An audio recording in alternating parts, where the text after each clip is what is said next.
상쾌한 아침 원주에서 출발합니다.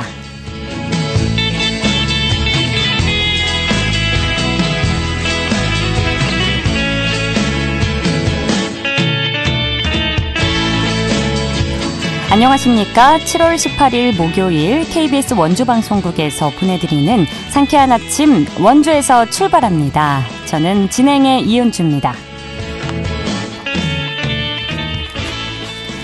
현재 강원 일부 지역은 앞이 보이지 않을 정도로 강하고 많은 비가 쏟아지고 있습니다. 호우특보가 발효되어 있는 강원 영서 북부 지역에는 시간당 20에서 50mm의 비가 내리고 있는데요. 오늘 강원 내륙과 산지를 포함한 중부지방에는 시간당 30에서 60mm, 강한 곳은 70mm 이상의 비가 내릴 전망입니다.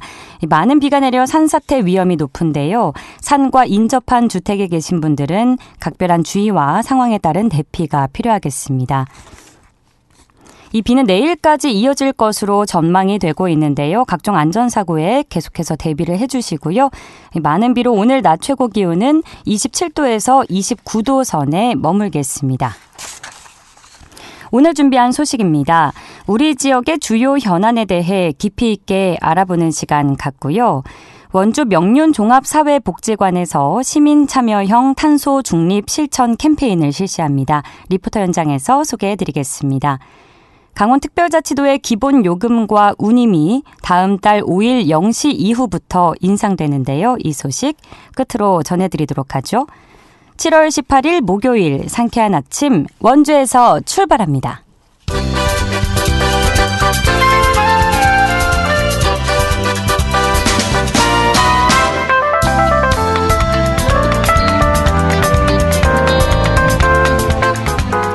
오늘의 뉴스입니다. 강원도교육청은 이달 24일까지 신경호 교육감 등 3명이 스위스 로잔 국제올림픽위원회와 교육청, 현지 학교 등을 방문한다고 밝혔습니다. 또 이달 24일까지 진행되는 제네바 UN 강원 청소년 국제 리더십 프로그램도 살펴보는데요. 신교육감은 이번 방문을 통해 스위스와 국제적인 교류 협력 방안을 모색할 계획입니다.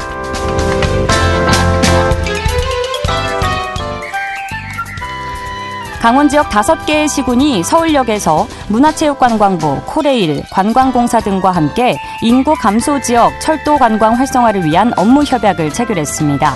이번 협약에는 삼척과 태백, 정선, 영월, 횡성 등 전국 23개 인구 감소 시군이 참여했습니다. 이에 따라 각 시군은 인구 감소 지역을 대상으로 철도를 활용한 관광 여행 상품 개발 등에 협력하게 됩니다.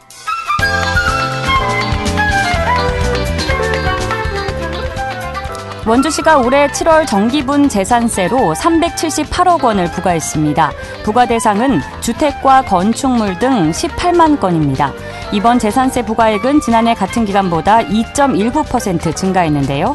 납부기한은 이달 31일까지며 은행 현금 입출금기를 이용하거나 가상계좌, 위택스 등으로 납부할 수 있습니다. 재산세는 매년 6월 1일 주택과 건물, 토지 소유자에게 부과됩니다. 오늘의 뉴스였습니다.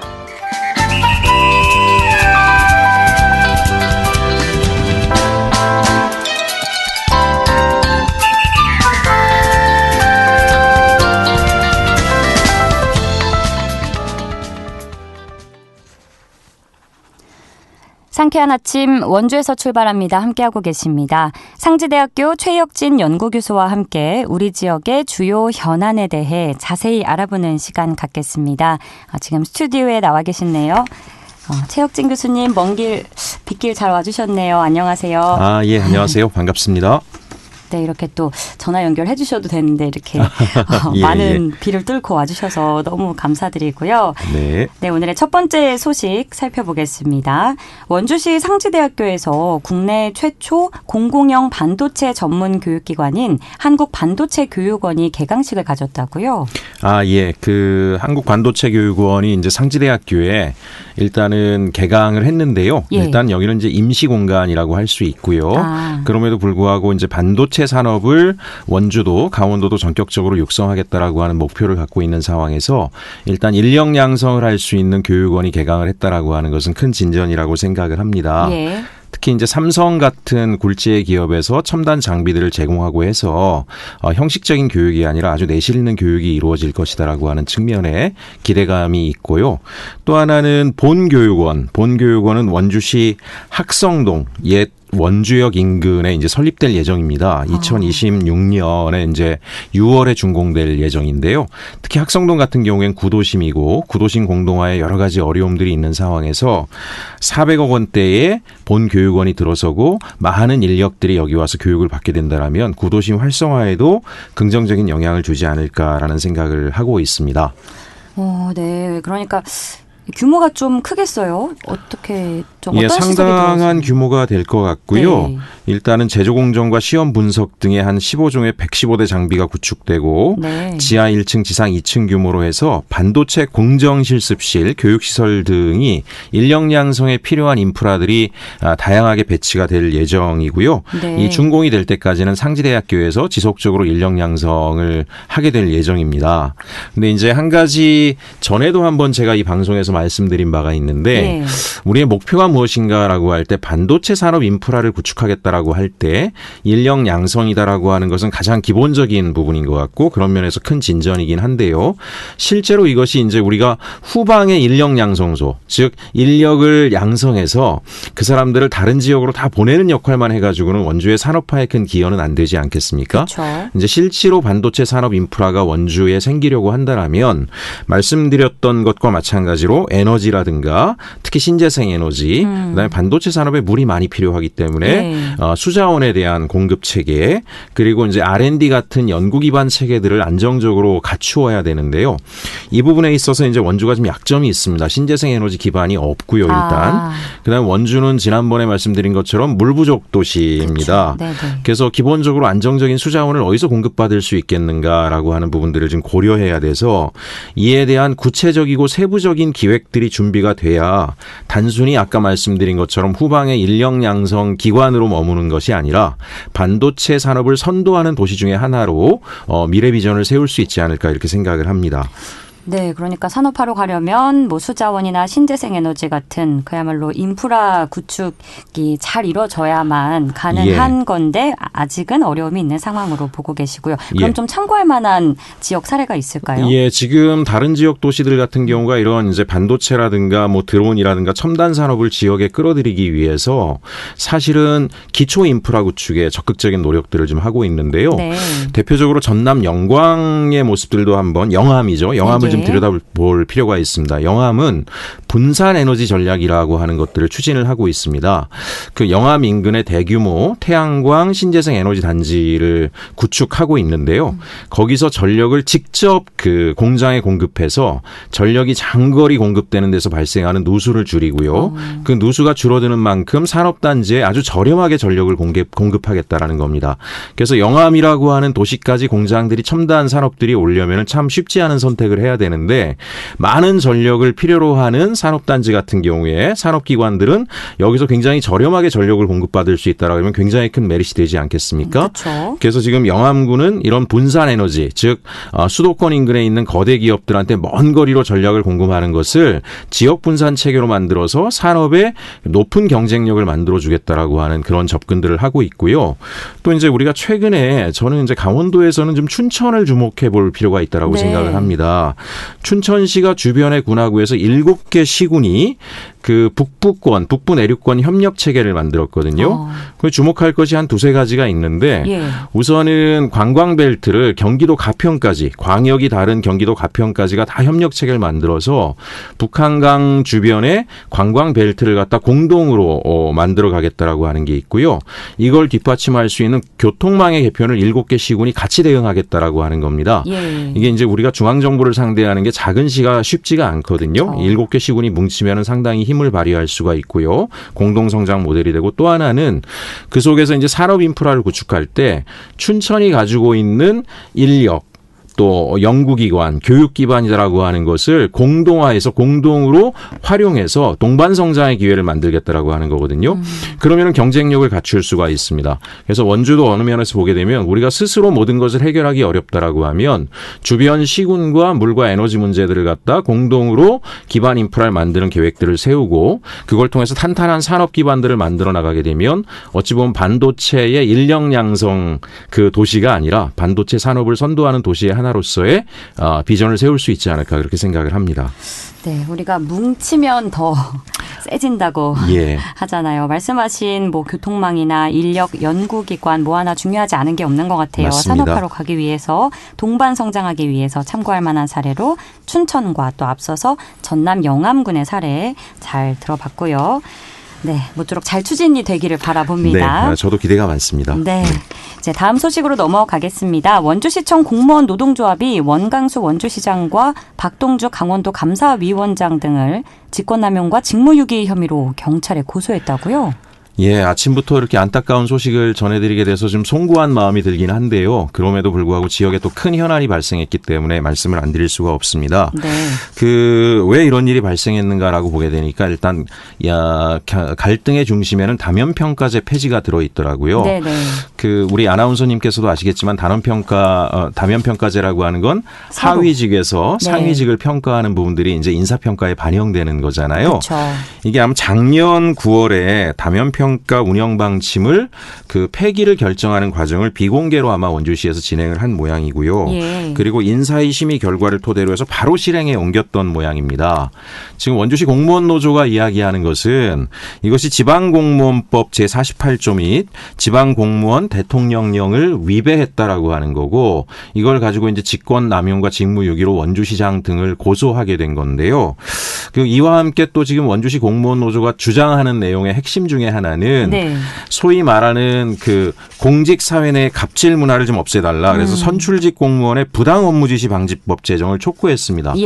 제가 오늘 말씀드리고 싶은 것은 왜 이 두 가지를 연결해서 요구를 했을까라고 하게 되면 다면평가제를 도입한 취지 중에 하나가 공직 사회 내에서 계속 어떤 문제가 있었냐면 어떤 공직 비위에 해당될 수 있는 것들을 부당하게 하위직에 지시를 할 때 그 지시는 보통 이제 구두로 하게 됩니다.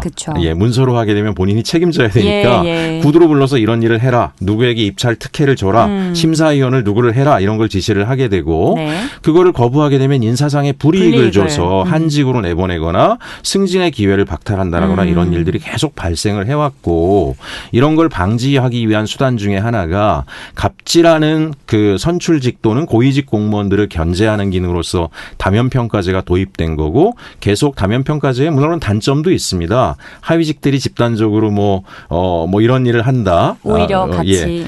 근데 사실은 그런 경우는 한 직원이 10명 정도 되는 기관에서는 그런 일이 발생하는데 원주시만 하더라도 한 2,000명 정도 되는 곳에서는 사실은 하위직 일부가 공모를 해가지고 고위직 누구를 물을 먹이자. 소위 속된 말로 그런 일을 하기는 쉽지 않은 상황인데요.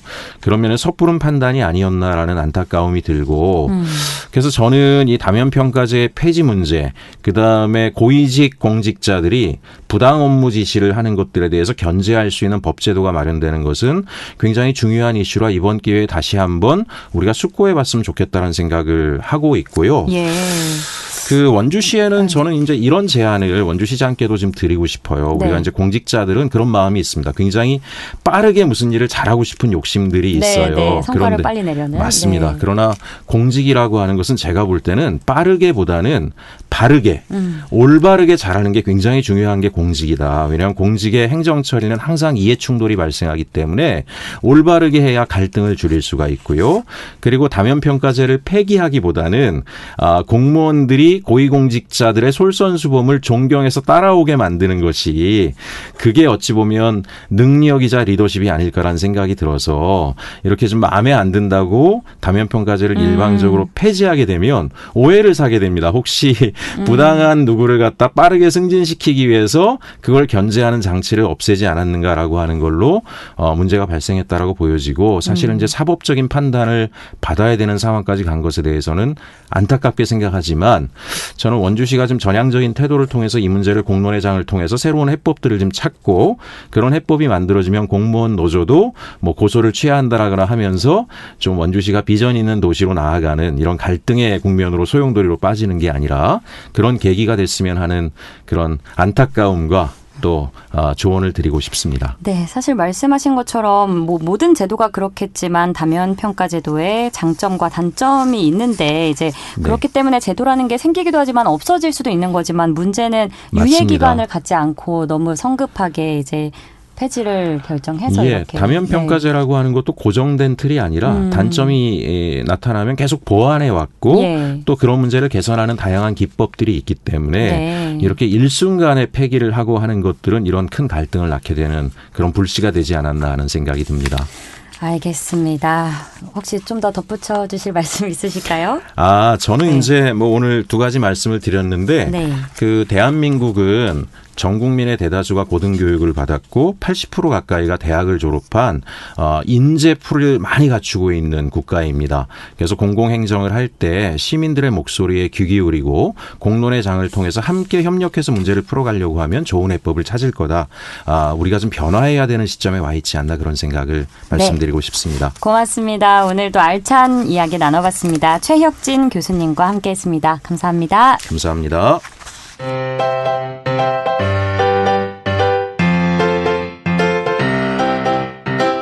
KBS 원주방송국이 유튜브 다시 듣기 서비스를 실시합니다.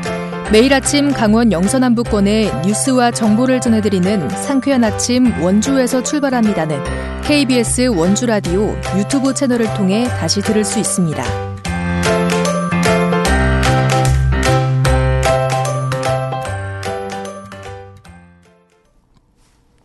8시 48분 지나고 있습니다. 명륜종합사회복지관에서 탄소 중립 실천 캠페인 탄소저감 감탄 위크를 진행했는데요. 자세한 소식 박다윤 리포터가 소개해드립니다. 어서 오세요. 네, 안녕하세요. 네, 우선 명륜종합사회복지관에서 진행한 이 탄소저감 감탄 위크 어떤 캠페인인가요? 네, 지난 2022년부터 명륜종합사회복지관은 사회보장 특별지원구역 사업으로 온마을 기후변화 대응 동행 프로젝트를 진행 중인데요. 환경 미션을 선언하고 지역사회 내 기후변화 취약계층 돌봄에 대한 관심 제고와 지속가능한 ESG 경영을 통한 기후변화 대응을 위한 활동을 지속적으로 해오고 있습니다. 이에 일환으로 명륜종합사회복지관에서는 지난 한 달간 시민들과 함께 탄소 중립을 실천하는 탄소 저감 감탄 위크를 진행했는데요. 이 감탄 위크는 감탄 위크 캠페인은 탄소를 저감하는 일주일이라는 뜻입니다. 일상에서 쉽고 또 간편하게 즐겁게 탄소를 저감할 수 있는 요일별 실천 행동을 제시하고 이를 실천해보는 캠페인인데요. 지난 5월 감탄 위크에 체험할 원주 시민 200명을 모집했고요. 선정된 체험단 분들은 지난 한 달간 요일별로 정해진 탄소를 줄이는 행동 실천에 동참했습니다. 지난 한 달간 감탄 위크에 참여해주신 분들의 탄소 저감량이 총 1.5톤에 달했는데요. 자세한 내용 명륜종합사회복지관 최미정 과장 이야기 들어보겠습니다. 원주시 감탄위크 체험단은요, 건강보험 심사평가원의 지원으로 원주 시민분들 200분을 선착순으로 모집을 했고요. SK CNC에서 개발한 행가래라는 어플리케이션을 통해서 탄소를 저감하는 일주일이라는 뜻의 감탄위크 캠페인을 실천할 수 있도록 독려를 한 경우인데요. 어플리케이션을 통해서 사진 인증을 하면 탄소 저감량과 사회적 가치를 측정할 수 있는 어플인데요. 이번 캠페인은 6월 5일 세계환경의 날을 맞아서 6월 한 달 동안 탄소 저감량이 가장 높은 시민분들을 선정하고 무작위로 선정된 또 세 분에게는 소정의 상품을 전달하는 등 간단한 캠페인을 진행을 했습니다. 내가 실천한 작은 행동으로 탄소를 저감할 수 있었다고 하면 정말 뿌듯할 것 같아요. 네, 맞습니다. 감탄위크에 참여하면서 우산동에서 일산동까지의 출퇴근길을 걸어서 하셨던 분도 계시고요. 네. 더운 여름날 손수건과 텀블러 가지고 다니기 등 개인마다 탄소를 저감하는 방법이 다 달랐습니다. 감탄위크 캠페인의 좋은 점은 탄소를 저감하는 방법을 잘 몰라서 실천 못하셨던 분들을 위해 요일별로 행동을 정해놨다는 건데요. 네. 예를 들어서 월요일엔 걷기로 탄소 탄소 다이어트하기, 화요일엔 화장지 대신 손수건 이용하기, 수요일엔 텀블러 사용하기, 목요일엔 양치컵 쓰기 등 일상에서 쉽게 실천할 수 있는 행동들로 짜여져 있습니다. 이런 행동들을 찍어서 어플을 통해 인증만 하면 캠페인에 참여할 수 있었는데요.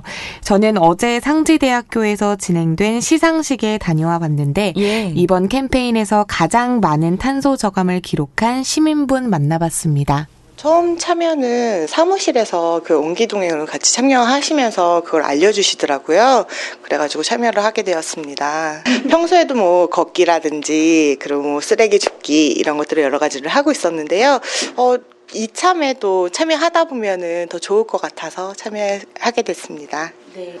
일단은 뭐 출퇴근을 저는 걸어서 출퇴근을 주로 했었고요. 그리고 점심 먹고 나서 가까운 그 하천길을 걸으면서 쓰레기를 주우면서 이렇게 좀 걸으면서 같이 운동을 하고 있습니다. 항상 이제 가방에 손수건하고 물병을 들고 다니거든요. 들고 다니면서 이제 뭐 정수기가 있으면은 그 물병에다가 담거나 아니면 커피를 살 때도 물병에다가 담아서 받고 이런 활동들을 하다 보니까 그냥 자연스럽게 했던 것 같아요. 네, 매일매일 하던 거 꾸준하게 했을 뿐인데 선물까지 주셔서 너무 감사하고요. 앞으로도 꾸준히 활동하겠습니다. 와, 일상에서 탄소 저감을 실천하는 건 굉장히 어려울 텐데요. 캠페인에 참여해주신 200분을 넘어서 원주 시민 모두가 우리 지구를 지키기 위해서 동참해보는 좋은 계기가 되면 좋겠습니다. 왜냐하면 요일별로 실천을 나눠주셔서 어렵지 않을 것 같거든요. 네, 맞습니다. 사실 탄소를 배출하는 행위는 굉장히 쉽지만 배출을 막는 행위들은 신경 써야 하는 경우가 많은데요. 네. 월요일부터 일요일까지 내가 불편을 조금만 감수하고 신경 쓰면 더 나은 지구를 만들 수 있다는 점이 참 뜻깊은 것 같습니다. 결국 좋은 지구를 만드는 것이 우리를 위한 일이잖아요. 원주 시민분들도 지구를 살리기 위해서 일상에서의 탄소 저감 활동을 실천해 보시면 좋을 것 같습니다. 알겠습니다. 오늘 소식도 잘 들었습니다. 박다연 리포터였습니다. 네, 감사합니다.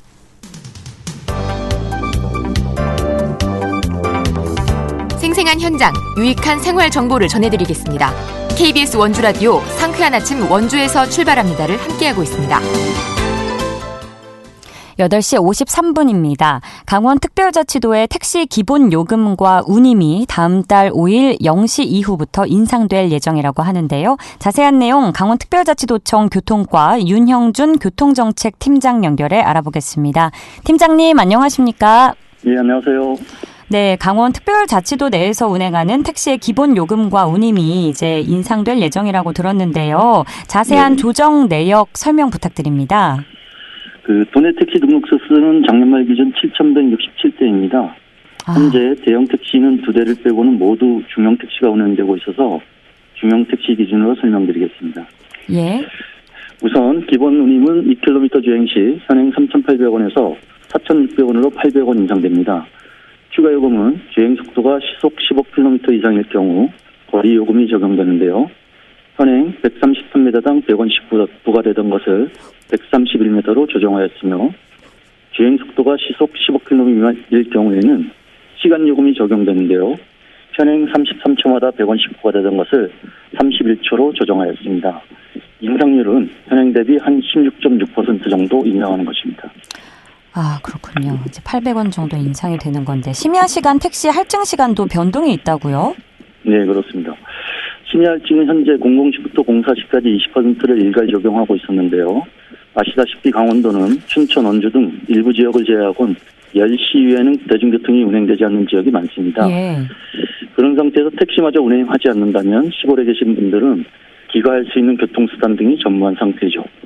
이에 택시 기사분들에게 운행할 수 있는 동기를 부여하고자 심야 할증 시간은 1시간 앞당겨서 23시부터 적용하게 됩니다. 시간대별로는 20에서 30% 범위 내에서 달리 할증하도록 결정하였습니다.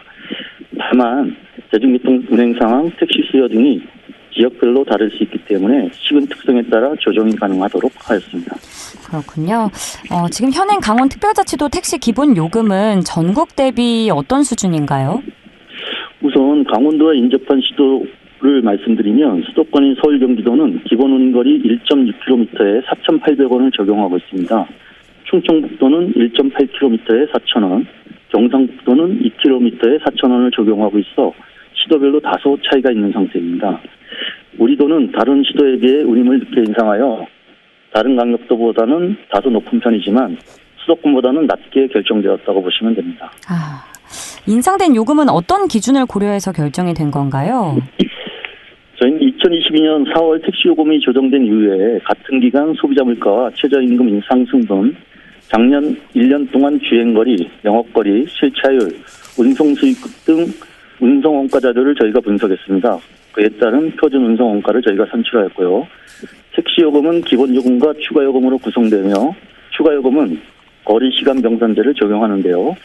용역 결과에 따르면 우리도 택시 이용객이 가장 많이 이용하는 평균 이동거리는 3.69km입니다. 기본요금이 높으면 추가요금이 늦게 가산되어 멀리 이동하는 이용객 요금이 상대적으로 싸게 계산되고 기본요금이 낮으면 추가요금이 빨리 가산되어 멀리 이동하는 이용객 요금이 상대적으로 비싸지는 구조를 가지게 됩니다. 이 원가를 근거로 몇 개 인상안을 놓고 소비자정책위원회 위원님들께서 고민 끝에 택시업계와 소비자가 상생할 수 있는 최적의 안으로 결정하게 된 것입니다. 네, 택시비 인상과 관련해 마지막으로 청취자분들께 짧게 정리 말씀 부탁드립니다. 안 그래도 도민들께서는 안 그래도 경제 상황이 안 좋아서 팍팍한 경제에 택시 요금까지 오르면 어려움이 많으실 텐데요. 다른 시도는 대부분 작년에 요금을 인상하였지만 강원도는 인상 시기가 늦어 택시업계에서는 많은 어려움을 겪고 있었습니다. 네, 오늘은 시간 관계상 여기까지 듣도록 하겠습니다. 고맙습니다. 네, 알겠습니다. 지금까지 강원특별자치도청 교통과 윤영중 교통정책팀장과 이야기 나눴습니다. 7월 18일 목요일 순서 여기까지입니다. 저는 내일 아침 8시 30분에 다시 찾아뵙죠. 진행의 이윤주였습니다. 여러분, 빗길 안전하게 보내세요.